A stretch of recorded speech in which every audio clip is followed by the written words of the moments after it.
It started on a night that smelled like rain and regret. The city of Valemont was sleeping, but inside the Harlan estate, the lights never went off. That night, something flickered on the security screen in the main control room. Something no one in that house was prepared to see. A little girl sat in the garden, barefoot, her hair catching the moonlight. And beside her, a teenage boy in ragged clothes tapped the rim of an empty glass bottle, making a soft hum echo in the dark. The guard leaned forward confused. The camera zoomed in, and what happened next made him drop his coffee. The girl spoke. One single word. Soft, trembling, real. Light. The sound echoed through the speakers. For 8 years, she hadn't said a single word. Not to her parents, not to anyone. But that night, she spoke to a stranger. Within seconds, the alarm went off. Security men rushed outside. Upstairs, Celeste Harlan bolted from her bed, her silk robe dragging behind her as she yelled her daughter's name. Her husband, Liam, was already at the monitor, staring at the playback, frozen. "Play it again," he whispered. His voice cracked. "Please, just play it again." And when the video replayed, when that word came out of her lips again, light, Celeste fell to her knees and sobbed. The richest family in the city had everything: money, fame, power. But in that moment, they realized they'd been living in darkness. And that's how it began. The day's silence broke the richest family in Valemont. 8 years earlier, their daughter Aria had stopped speaking completely. No trauma anyone could find, no diagnosis anyone could explain. Doctors said her voice box was fine. Therapists said it was psychological. One expert even said, "Sometimes silence is how a child survives what they can't express." Liam paid them all, but none had answers. Celeste filled her life with routines, schooling, medication, more specialists, but the house still felt like a museum of broken hope. Aria was always quiet, painting suns on the windows with her tiny fingers. Never people, never faces, just suns. Her mother would sit beside her and whisper, "What are you trying to tell me, baby?" But Aria never replied. Sometimes, when the housekeepers thought no one was watching, they'd whisper, "A curse, maybe? Or God's punishment for too much wealth." Liam heard them once. He fired them all. But even then, the words stuck in his head like splinters. One morning, while leaving for the office, he stopped by Aria's room. She was painting again. He said, "Sweetheart, Daddy has to go now. I'll bring you something nice tonight." She turned and looked at him, just looked, and smiled weakly. That tiny smile broke him more than silence ever could. Days passed, seasons changed, and hope slowly rotted in that house. Then one Thursday morning, everything changed. The gardener came yelling into the kitchen. "Sir, there's a boy outside, by the trash bins." Liam frowned. "Then call security." But Celeste stopped him. "Wait, what kind of boy?" The gardener hesitated. "A street boy, ma'am. Maybe 16. He's taking the glass bottles out of the recycling bins. But not like a thief, he's organizing them." They watched from the kitchen window. The boy was thin, barefoot, but careful, arranging bottles by size, tapping them lightly, listening to their sound. Liam muttered, "Probably high." Celeste frowned. "No, look at his face." The boy smiled as he tapped each bottle, humming under his breath. And then he looked up and saw Aria watching him through her window.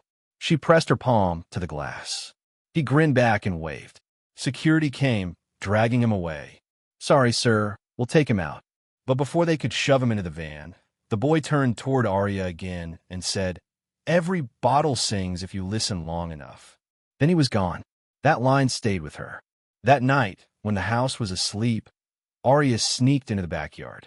She picked up one of the leftover bottles, filled it halfway with water, and tapped it with a stick.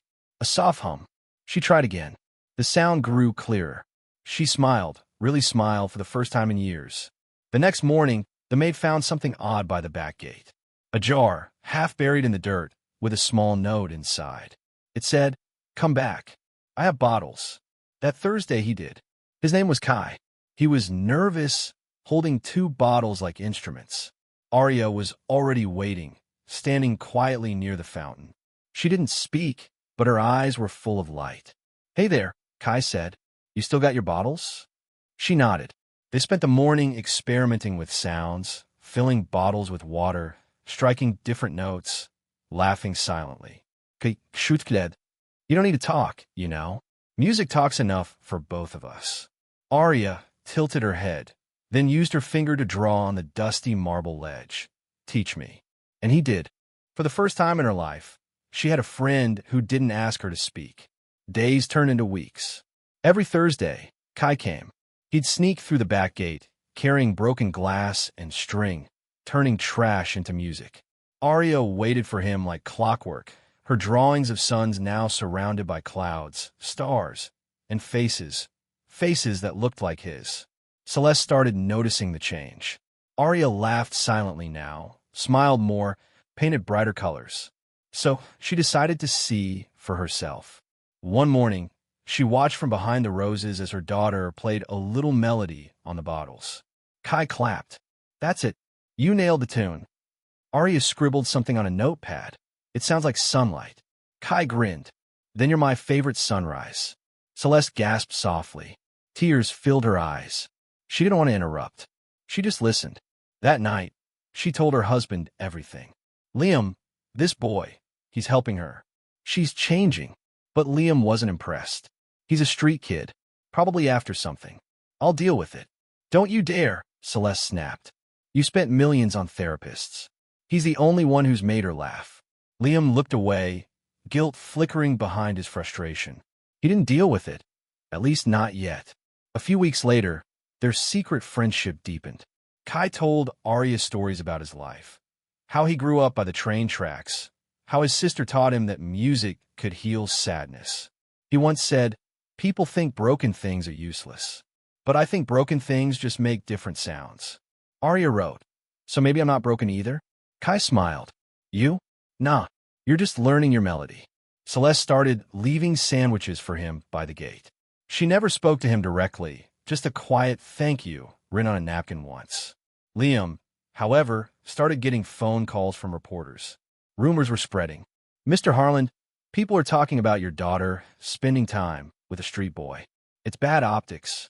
That night, Liam waited for Kai in the garden. Kai froze when he saw him. Liam's tone was cold. How much do you want? Kai frowned. What? Money.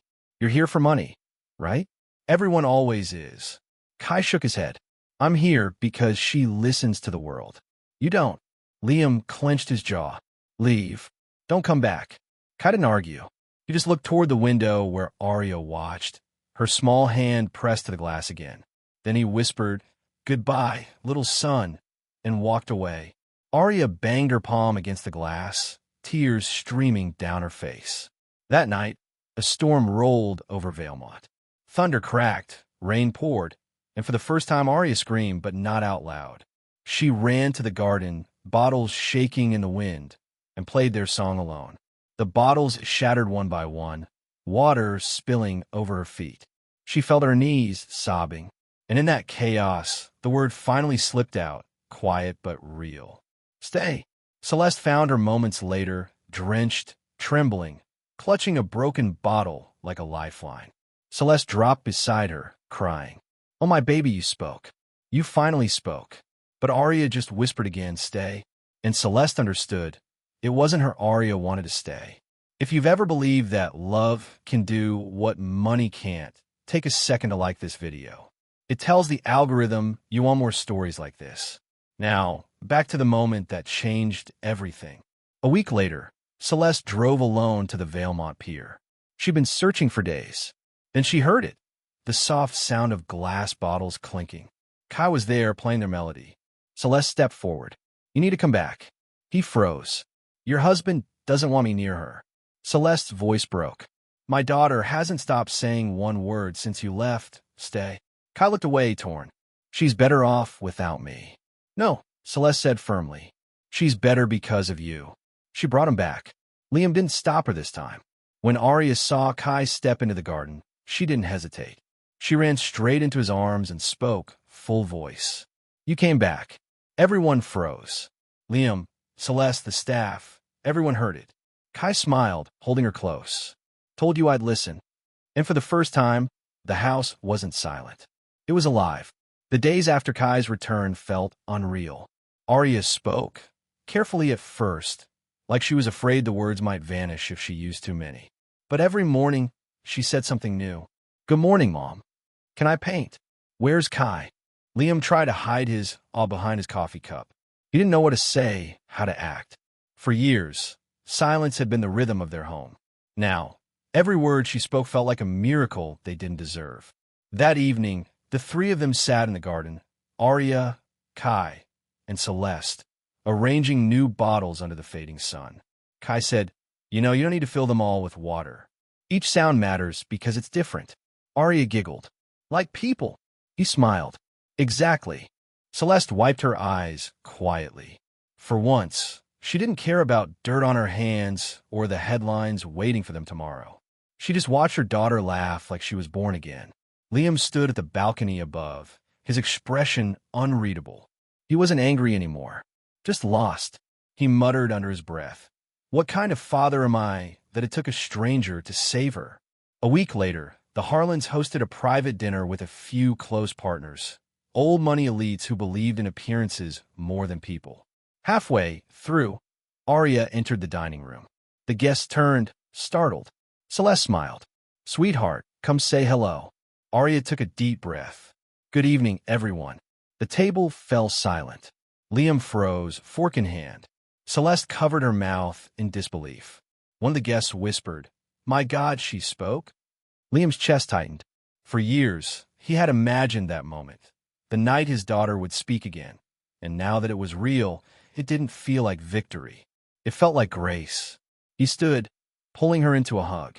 "You sound perfect," he whispered. Aria smiled, her voice trembling. "Thank you, Daddy." The room erupted in polite applause, but Celeste could see tears streaking her husband's face for the first time in years. Later that night, Liam found Kai in the garden, sitting under the string lights. "Why are you out here?" Liam asked. "Kai Soruget. Didn't think I fit in there." Liam walked closer. "You did something no doctor could do. You gave her back her voice." Kai smilet faintly. "She already had it. I just gave her a reason to use it." Liam hesitated, then extended a hand. "I owe you an apology." Kai shook his head. "No, sir. You owe her your time." Liam looked down. "You sound like someone much older than 16. Kai twinked softly. "Life doesn't wait for you to grow up before it teaches you." They both laughed quietly.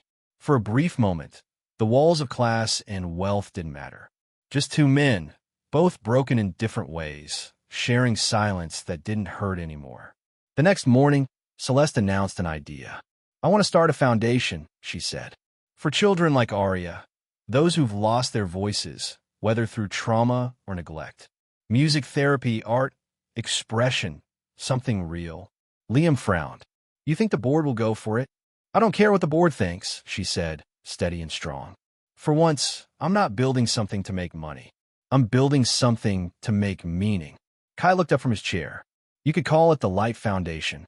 "That's the first word she said, right?" Aria's eyes lit up. "I love it." Celeste nodded slowly, smiling through tears. Then it settled. The launch was small but beautiful. Children from shelters and hospitals came, painting suns and clouds just like Aria used to. Kai taught them how to make bottle instruments, and within an hour, the garden was alive with laughter and music. Reporters came too, flashing cameras, asking questions. "Mrs. Harland, what inspired you to create this foundation?" Celeste took Aria's hand and said, "Because silence isn't the absence of sound, it's the absence of hope. And hope is what we're giving back." The crowd applauded. Liam stood beside them, proud, humbled, human. But life is a way of testing what it gives. 3 weeks later, Kai didn't show up. Aria waited all morning by the gate, her little fingers twisting her bracelet. Celeste called around, but no one had seen him. Evening came. Rain started to fall. Aria refused to go inside. "He promised he'd come," she whispered. Liam tried to comfort her. "Maybe he's busy. He'll come tomorrow." But deep down, he knew something wasn't right. The next day, a call came from the Valemont Hospital. A car accident near the train tracks. A teenage boy with no ID, but someone had described him barefoot, holding a bag of glass bottles. Celeste dropped the phone. They drove there in silence. When they entered the ward, The sound of heart monitors filled the air. Kai lay still, his head bandaged, his chest rising weakly. Aria ran to him, clutching his hand. Kai, it's me. I'm here. Please. His eyes fluttered open. He smiled faintly. Hey, little son. She sobbed, shaking. You're okay. You'll get better. Kai looked at her, voice fading. You found your melody. Promise me you'll keep singing it. Don't say that, she cried. You're coming home with us. He smiled again. Home is wherever you remember me. Then his hand fell still. Aria's scream echoed through the hall. Liam turned away, tears streaming down his face. Celeste held her daughter tight, whispering, He's still with you, baby. He always will be. Weeks passed. The foundation's work continued, but the joy fell hollow. Aria stopped speaking again for a time. Not because of trauma, but because every word hurt. Then one morning, she woke early and walked alone into the garden. The broken bottles they once played with were still there, glimmering in the sun. She picked one up, filled it with water, and tapped it gently. The sound was pure. She tapped again, then again. Finally, she smiled. Celeste watched from the balcony, tears in her eyes. Liam joined her, whispering, She's playing again. Celeste nodded. She's healing. That afternoon, Aria painted a new picture. This time, a sunrise over water, and in the corner, a tiny boy made of glass bottles smiling back at her. She titled it Light. Years later, that painting hung in the main hall of the Light Foundation, now one of the city's most respected charities. Thousands of children had found their voices again, through music, through art, through courage. And every year on the same date, they held a small concert in memory of Kai, the boy who taught silence how to sing. Aria, now grown, stood before the crowd, microphone in hand. Her voice trembled as she spoke. When I was little, I couldn't speak for 8 years. Not because I couldn't, but because I didn't know anyone was listening. Then one boy showed me that even broken things can make music. The audience was silent, listening. She smiled softly. If you're watching this, and you've ever felt invisible, remember, your silence doesn't mean you're weak. It just means your story hasn't found its sound yet. The audience rose in applause. Celeste cried quietly in the front row, holding Liam's hand. Aria looked toward the sky and whispered, Thank you, Kai. I'm still playing. And that's how silence broke the richest family in the city. Not through money, not through medicine, but through the melody of a broken boy and a forgotten girl. Sometimes, the loudest miracles begin in the quietest places. If this story moved you, even for a moment, take a second to like this video, subscribe, and share it with someone who needs a reminder that healing can come from anywhere. Because in the end, silence only breaks when we choose to listen.